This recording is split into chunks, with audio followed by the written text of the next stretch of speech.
Hi folks, Shell Busey again with that good old House Smart coffee break. And today we're going to be talking about something that, well, I don't think there's a lot of people that are not aware of Habitat for Humanity. And they do wonderful things. We've been involved over the past, and I've got two people here today in the studio to talk about it. First of all, I got Ken Miller, and we're going to say, hey, Ken, nice to have you here. It's great to be here, Shel. What do you do with Habitat? I'm the Restore Director for Greater Vancouver. So the Restore Director, you're in charge of Restore stores. Yep, the Restores, yep. As we add stores, I'm the one that goes and finds everything, gets it going. Right on. And then our internal operations with all of our managers and how we approach things and all that fun stuff. Yeah. Wonderful. Well, and then we have Bella Drygeese that's going to be here as well. In fact, she's sitting right in the office here. Yep. And we want to talk to Bella about the volunteership. Yeah. Because building houses is what really Habitat for Humanity is all about. We're a volunteer-run organization. Without them, we couldn't do what we do. Top drawer. I always say, good, better, best, why worry about the rest, eh? That's right. All right, well, let's talk about the Restore store. What is a Restore store? I mean, I've been in them. I've opened some of them. In fact, I was at the original Burnaby one when it was open. But tell the folks out there what it's all about. Restores are our social enterprise. What we do is we take in gently used building equipment, building supplies, home decor, and we in turn clean it up, fix it up, and we resell it to the public at anywhere from 50 to 80% off of what it would have been brand new. Well, good deal. Yeah, and in so doing, we're able to fund our affiliate operations. So actually everything that we do in the Restore pays for all of our overhead for our affiliate. Now, I know there's a lot of big contributors. I mean, when I say big, I mean mammoth corporations, and but yet some of the smallest businesses today contribute to Habitat for Humanity. And who are some of the biggies? Well, Home Depot probably comes to mind as the biggest. Yeah, for sure. We see a lot of stock coming from Home Depot. In fact, we picked up from about 8 Home Depots in Greater Vancouver. And it all comes into our facility. It'll be their returns. It will be if someone ordered something special and they decided not to pick it up, we'll seem to get that as well. They're just tremendous to work with. What about obsolescence? Do they get involved in giving obsolescence? Yeah, if it was a demo stock, yep, we'll get it. If it was damaged on the floor and just has a slight little ding in it or whatever, it'll come over to us. So someone will even have warranty. Some will even have warranty, manufacturer's warranty. But one thing that we do, and within Habitat, we supply a warranty. So we just went one up on what anybody's doing anything with used stuff. If it plugs in, it's 30 days. If you say bought something and you run into that situation where you're not putting that in my house, well, we'll give that guy a little bit of a break, and he can bring it back, and they can find something else, and they'll get a store credit for that. Right on. Yeah. Well, that's good though. At least they have an opportunity to return it or whatever. Yep. Now, what does it really mean to the average homeowner? I heard you say up to 80%, but is your stores, what I found, they're merchandised just as well as most retail stores? Well, we hope to give that a professional appeal to our stores. So we market. They're clean. We're clean. We price it right to begin with. If it stays on the shelf too long, it's all about volume for us. We don't like things staying in the store for more than 30 days, and we start discounting and moving it out. So there's always something new. One of the terms that comes up quite often is if you snooze, you lose. Because I know that one, but really when it comes down to the way it works, that if someone was to have, let's say they have something given to them, but they have absolutely no use for it, and they'd like to give it or donate it to a very good cause. Can they just bring it in the store and say, "Hi, Ken, I understand you're the guy that's to talk to here. Can I leave this here for you to sell?" Yep.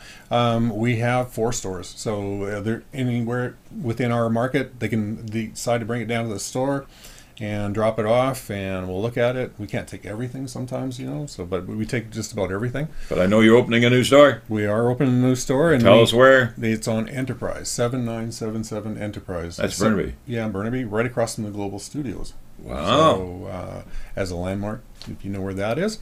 We'll have to get after them to give us a little bit of shots on the arm down around that. We will, place. yeah. Can you imagine the block party we're going to have? Yes, get them organized down there. Yeah. But how do you donate? There's two ways. Bring it down to the store, and we'll have a look at it and bring it in, and that's all you have to do. You can give us a call, and our number is 878-5050. That'll be 604-878-5050. And you can go online, and if you want, send us some pictures. There's just a little form to fill out there.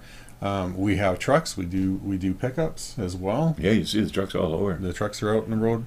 5 days a week, just giving her. So. Right. Now, what sort of things do you look for at Home Depot? You're saying that a majority of their product that goes into your stores. Yeah. Retail. So you pretty well take anything. Pretty much take anything. The things that we don't. It's easier to explain what we don't take. We don't take clothing. We don't take pesticides because we're not licensed for it. We don't take firearms or munitions or anything like that, flares, Yeah. Outdated stuff like hard hats and life jackets and those sorts of Jams things. and marmalades and Yep. Yeah. We can't sell eggs or do anything like that. But that's about it. We'll take musical instruments. We'll take furniture. We'll take sporting goods. We're really hoping to expand our sporting goods line, because it's salmon fishing out here. Yeah. And But what else? What taken about vehicles? We've taken boats. Is that right? Yeah. What about if I had a bunch of old aluminum windows that they've been Absolutely. replaced? Aluminum for scrap or whatever. What we do when we send a truck out, or we're talking to some of the people that are willing to donate, we're doing a scrap metal program with Sinister Steel, and they call it Scrap Drive. And it's a long-term arrangement. They're really excited. The Scrap Drive people, or Sinister Steel, is hoping to build a home in each community that we serve. So when we're on the phone with somebody and they're talking about a donation, we say, well, if you got that an old lawnmower or bike frame or anything like that you want to throw in, go ahead, throw it in. We'll be happy to take it. Wow. And so, you see, folks, Habitat for Humanity we'll do recycle. great things. Yeah. And we like to bring great things together here on the House Smart Coffee Break. And but Ken, Restore stores have always been an interest to me.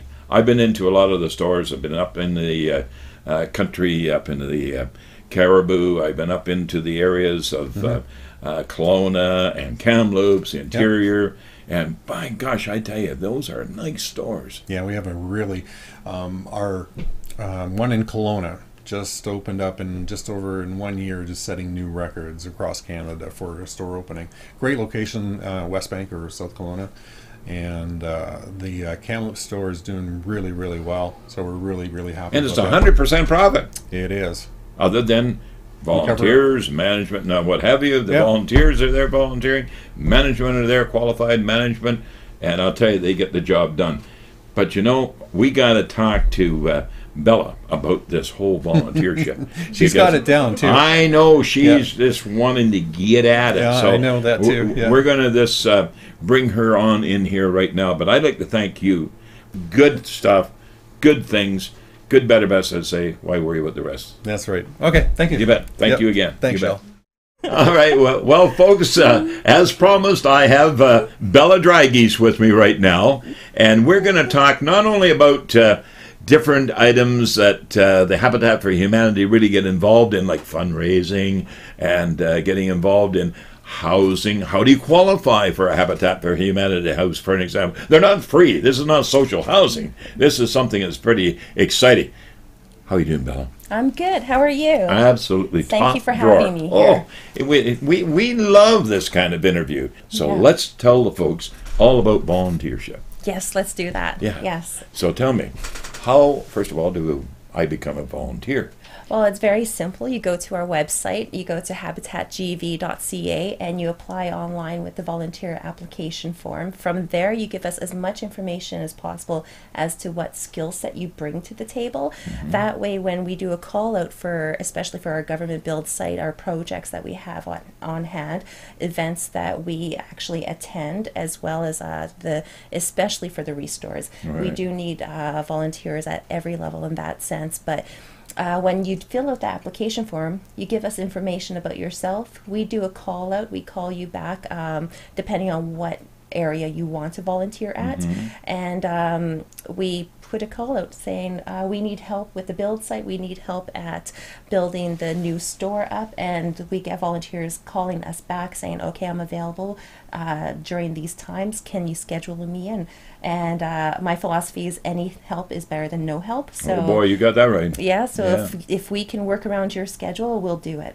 Excellent. Yes. That's really accommodating the people that want to participate. You really have to think about, I guess, the volunteer who really wants to give back, and they are also working a Monday to Friday job. So sometimes it's harder to accommodate some people who can only have, I guess, the weekend hours available, Right. Because there's many of those volunteers. What we need to have more or less are the weekdays where we need at the restore levels, Monday, Tuesday, Wednesday, and Thursday as well. So pretty much every single day at the restore, we do need volunteers to help us out.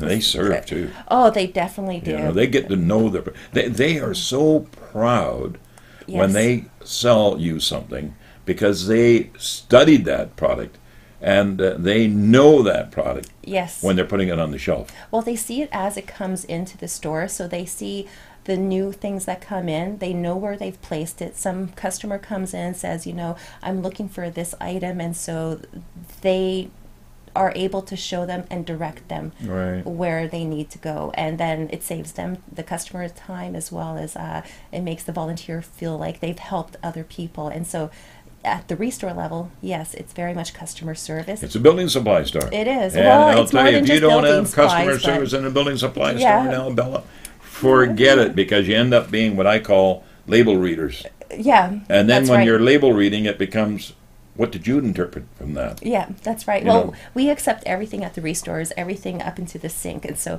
Including the sink. including the sink, we will Ugh. take the sink as well. But that's the beauty of working at the restore, is that there's that I guess that camaraderie, that they come into the store, they have friends that they've made there, they basically are able to feel that they're in a welcome environment, and that we do truly value them. As well as at events, like we have the BC Home and Garden Show coming up, and you're going to be there as well. I get free tickets. I got free tickets too. If you're a volunteer, I'll give you one. But Ooh, and those are $15 a pop. they are. So they $30 a couple. So if you get them free, folks. Yes. Yeah, All you but- have to do is volunteer.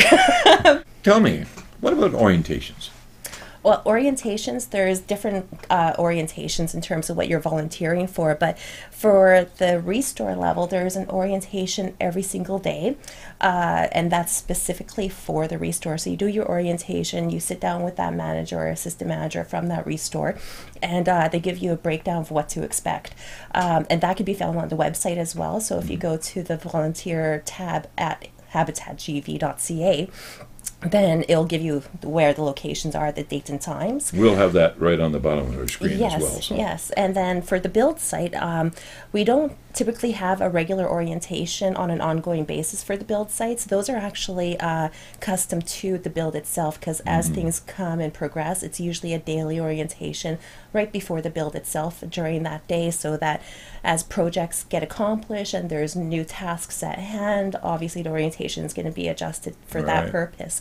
That also includes the safety part of it. So Like we the have forklift driving, that sort of thing. Yeah, in terms of like making sure you have your PPE, that you have the SHE safety policy at hand. Right.